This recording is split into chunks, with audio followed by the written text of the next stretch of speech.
Iran যুদ্ধের উত্তেজনার মাঝেই আলোচনায় আসছে ইসরায়েলের অভ্যন্তরীণ রাজনীতি।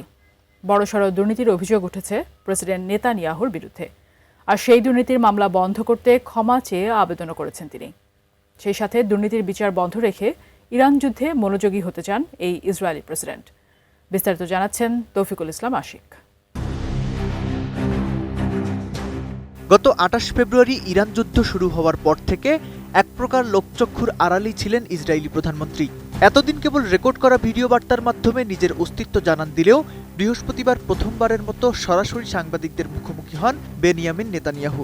সংবাদ সম্মেলনে ইরানের বিরুদ্ধে যুদ্ধের প্রস্তুতির চেয়েও বেশি গুরুত্ব পায় তার নিজের দুর্নীতি মামলার বিষয়টি।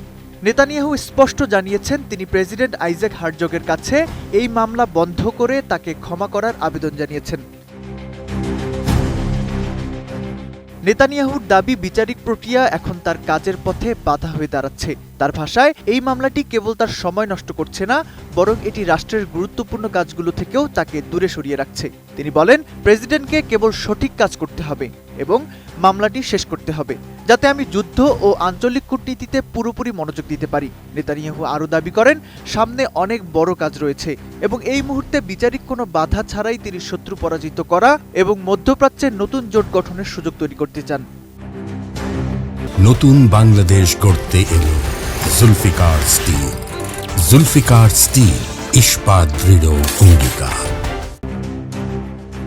দীর্ঘদিন ধরে নেতানিয়াহুর বিরুদ্ধে ক্ষমতার অপব্যবহার ও ঘুষ গ্রহণের একাধিক দুর্নীতির মামলা ইসরায়েলের আদালতে চলমান রয়েছে।